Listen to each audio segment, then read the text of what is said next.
Hello, welcome to Sophie & Co. I'm Sophie Shevardnadze.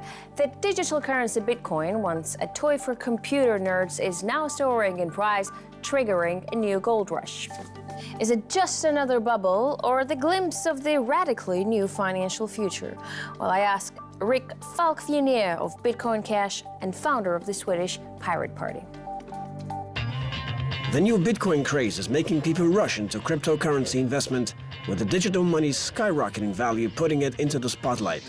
But aside from causing a new gold rush, Bitcoin is promising to completely transform the way we use money. What will peer-to-peer money exchange do to the global banking system? What role will the world's governments be left with when Bitcoin goes global? And can it overcome its unstable nature to bring about a radical financial revolution? Rick Falkvinge, welcome to the show. It's really great to have you on our program. Now, you predicted Bitcoin's thousand-fold increase back in 2011, and indeed, from $1 in February 2011, hit a record high of almost $7,880 last week, then had a plunge and is back up again now. Why does it keep growing, and is there any price limit for Bitcoin? Yes, there is a price limit for Bitcoin and cryptocurrency. It cannot displace more money than exists in the world. So there is an upper ceiling.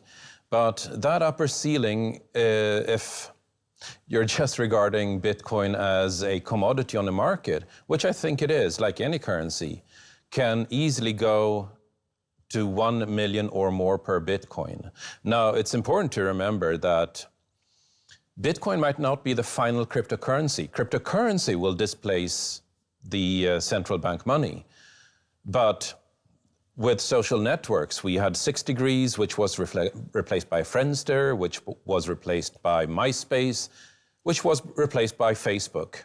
So some cryptocurrency is going to be worth a lot of money. Which one? Well, that's a gamble. So we're having this Bitcoin split, right? Without going into too much detail, we have 2 different versions of Bitcoin as of now. You're the man behind the Bitcoin Cash. This is a new version of Bitcoin that was created according to your organization in response to years of mismanagement of the Bitcoin legacy network. Is Bitcoin's decentralized nature its Achilles heel? Is it going to keep splintering because there will always be someone in the community who will be unhappy about the way it functions? A key aspect of Bitcoin is that it's permissionless.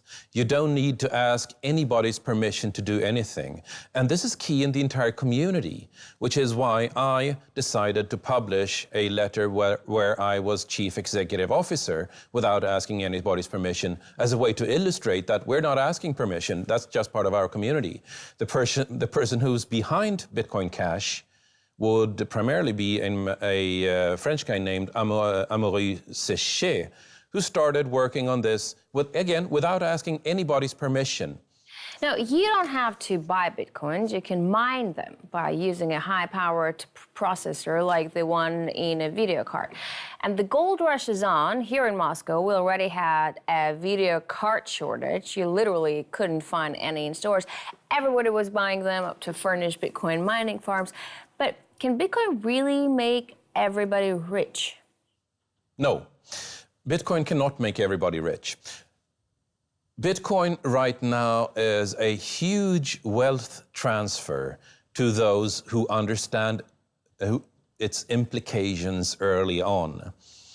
The last wealth transfer of this magnitude was around 1850, and it was about those who found oil.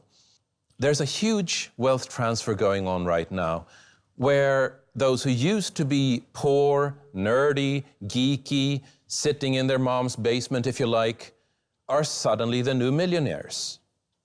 And that, perhaps more than anything, is going to have a profound effect on what the future of our society looks like.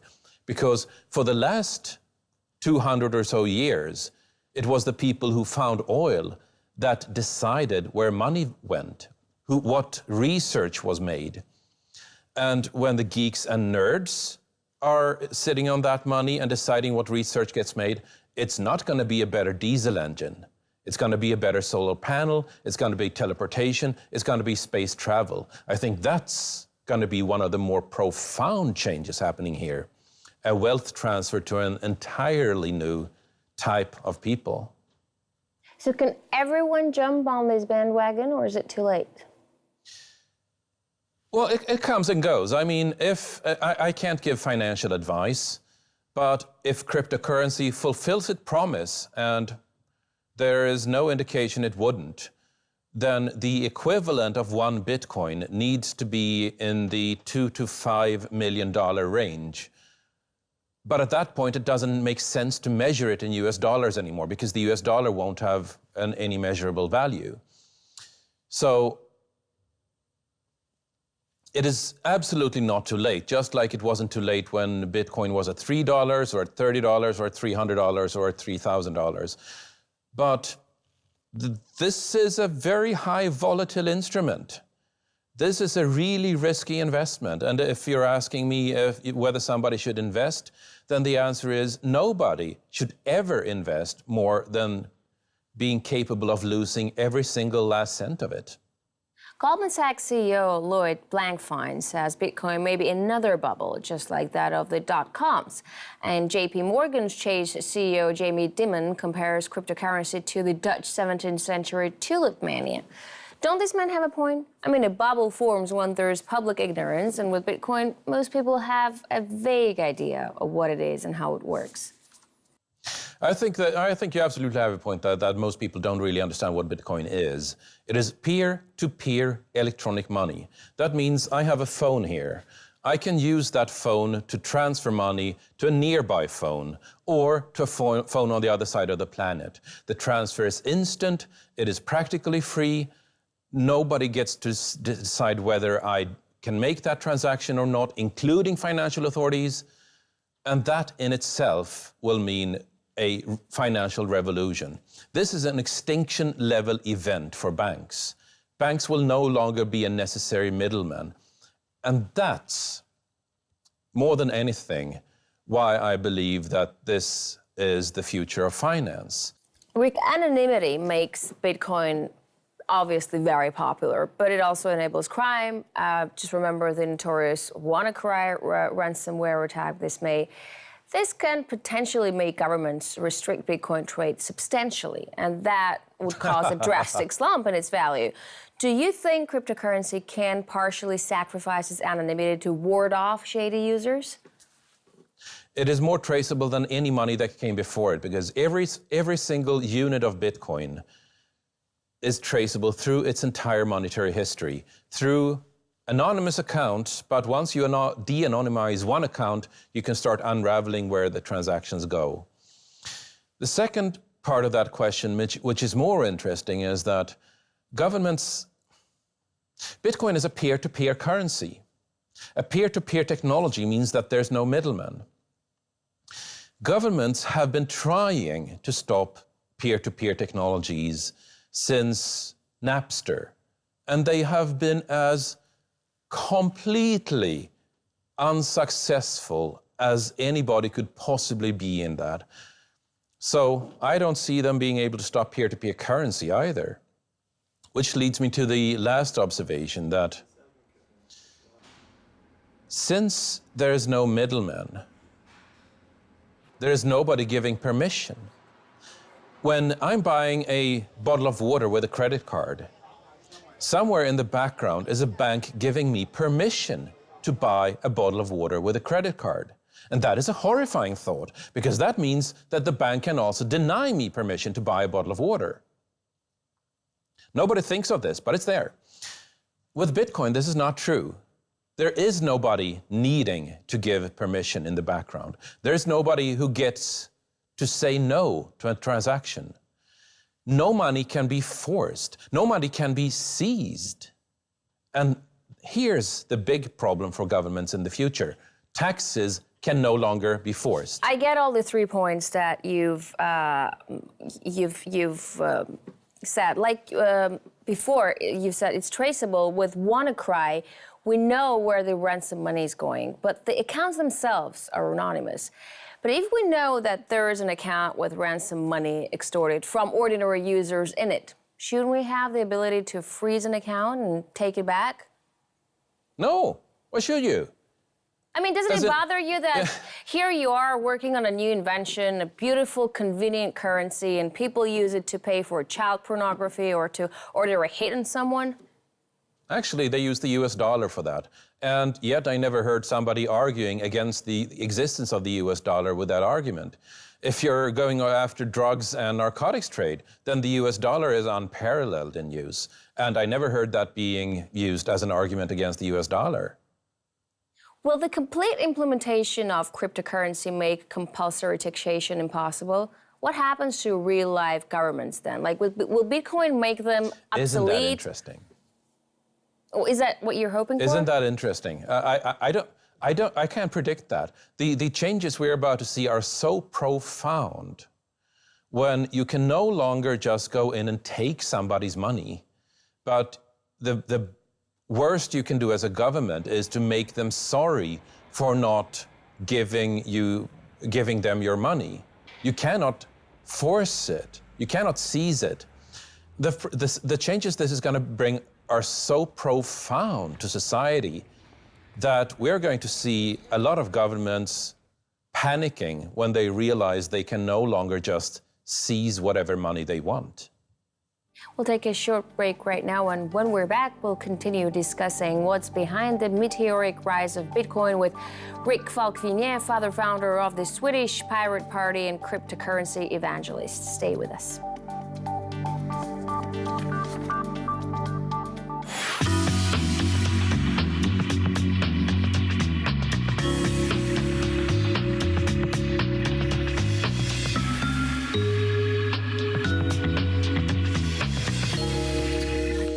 And we're back with Rick Falkvinge, founder of the Swedish Pirate Party and cryptocurrency evangelist, discussing the future of Bitcoin. Welcome back, Rick. Now, do you think the government can come up with its own version of a blockchain currency, make it traceable, registered, and ensure nobody ever evades taxes or fines or hides their profit? I know banks are trying to. Citigroup, for instance, is definitely doing it right now. There are governments trying, there are banks trying. There was this sort of mantra or cliche last year and the year before last that it's not about Bitcoin, it's about the underlying innovation of Bitcoin called the blockchain, which is a solution to a really hard problem. As in essentially, how do you make sure that a lot of people are agreeing on everybody's account balances? Because there's obviously an interest in somebody saying that, no, I have more money, and everybody else needs to not agree with that. Governments and banks don't really think in this way. Banks think that they can start a blockchain technology and then issue more money down the road.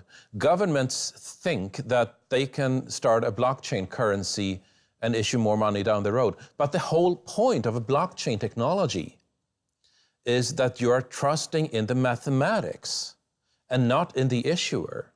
In this way, a blockchain currency versus a central bank currency is a lot like open source software versus proprietary software like Apple Mac OS or Microsoft Windows.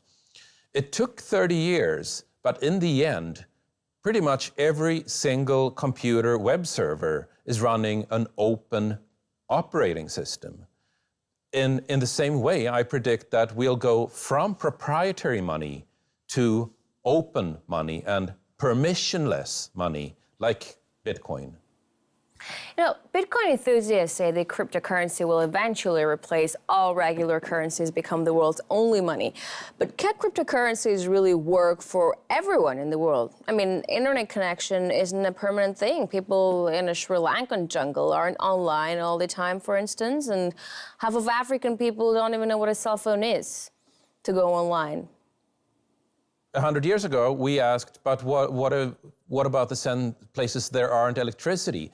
How will you use an electrical engine then? And today, there is electricity in most places. And where there isn't electricity, there are batteries. There are some specialized cases when you go camping, when you go hiking, when you go survival training, that you don't have electricity or internet the way you take for granted. But overall, I don't see it as a long-term concern. that you won't have access to the internet, because just as we speak, there's a network of satellites being planned to put the internet on every spot on the globe. A top Deutsche Bank strategist says the current monetary system is too unstable and prone to high inflation, so that it's doomed to fail. Will cryptocurrency fill in the vacuum if that is so? I mean, how will it change banking? I think you're spot on there. The European Central Bank is used to print 80 billion euros per month, just propping up a gigantic bubble happening right now. It doesn't do that anymore. It just prints 60 billion euros per month. The US Federal Reserve was printing trillions of dollars, inflating the money supply. We know how this ends. Once a government starts printing money to pay off its own debt, the story doesn't have a happy ending anymore. It just doesn't. History is brutal on this point. So cryptocurrency doesn't really need to replace the US dollar, replace the euro. It just needs to survive while those behemoths collapse under their own weight. And that, when it happens, it's going to go fast. So will the widespread use of cryptocurrency while promising a new level of liberty actually discriminate older generations? I mean, it won't be easy for older folks to get used to this complicated digital stuff, right? Will it disadvantage them in the end? It isn't. It is complicated. It is too complicated. It is not usable enough. It is not usable enough at all. And I agree that this has always been something of a problem, that in the 1920s, when households were electrified, there was a training curve where older folks were being shut out from all these new electrical appliances because they had to relearn so much. When computers arrived, it was the same thing. When smartphones arrived, it was the same thing. There's always a problem where a younger generation needs to take responsibility for, if you like, introducing the elders to the ongoing changes of society. Fortunately, there's usually somebody in every family who does that. But the concern is absolutely valid. The first time Bitcoin was used to pay for a real service, it cost a user 10,000 Bitcoins to get 2 pizzas. Now, Yes. that is worth Yes. $70 Very million, expensive pizzas. right? I mean, $35 million per pizza. I wonder if that man really wishes he'd cooked at home. Cash is backed by theoretically gold or the government's ability to pay debt. Where do all these insane values come from in Bitcoin? What's backing a Bitcoin? Like any commodity, it has value because of 2 simple characteristics. It is useful and it is scarce, meaning that there's not an infinite supply of it. It is useful because I can use it to transfer value to Malaysia on a Sunday without anybody interfering with that transmission. And it's finite because there's only ever going to be about 21 million Bitcoin. Those 2 things make it valuable. Not that it's backed by a government, because it isn't. You know, there have been In many... that way, it's kind of like gold. There have been many cases of Bitcoin theft. With this latest BTCE's case, we have a suspect accused of stealing tens of millions of dollars worth of Bitcoins. Is it not really safe to keep your investments in it? I mean, considering that the hype about its rising value surely attracts hackers like flies to honey. Bitcoin has that problem. I mean, it's really hard to store your Bitcoin securely. It is a really hard problem that has not been solved. Some of the best solutions involved specialized hardware that you keep on your wrist. Some other solutions involve opening up a laptop and taking out the Wi-Fi circuits, making sure it cannot ever connect to the internet and so be infiltrated from the outside. This is hard today, but it is going to become usable. These are really hard problems, and everybody in this community knows that whomever solves it first is going to become really rich, as in insanely rich. And so There's a lot of money being thrown at this That's problem. a good incentive to stick to the Bitcoin business. Isn't it? But you know what? It's not just the hackers that have a problem. There was a famous case of a wire editor forgetting the PIN code from his Bitcoin wallet and using hackers and even a hypnotist to retrieve it. I know it sounds funny, but isn't it a little harsh on people? I mean, how can it so easy to lose access to something you own? That can't happen to my wallet or bank account. Well, it absolutely can happen to your bank account. Ask the people on Cyprus when their bank accounts when their bank savings were confiscated to bail out the government's bank.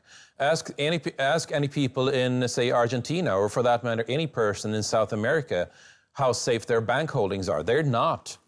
They're just not. Maybe it wasn't a good example, but the whole bank business is still really tied to whatever crisis is going in the country, but you're saying the advantage of Bitcoin is that it is not tied to anything that's going around it in the world, right? So how come it's so easy to lose access to it? Something that you own just by forgetting a PIN code, It is data. It is data. You can think of it as a file, if you like. If that file gets into somebody else's hands, then you lose your money. If the hard drive with that file on it gets destroyed or corrupted or just dies, then you lose your money, which is why this problem is so hard, which is also why a lot of people are working on it. But Bitcoin and cryptocurrencies are just in their infancy. This problem is going to get solved, just like every single technical problem before it that had so much promise but hadn't yet hit usability. We were there with streaming video for 10 years before YouTube hit in 2006. We were there with blogging for 10 years before WordPress and Typepad hit. We were there for about 10 years with file sharing before Napster hit in 1999. These things take about 10 years before somebody hits the right usability key. And remember, this is a technology that was devised in 2009.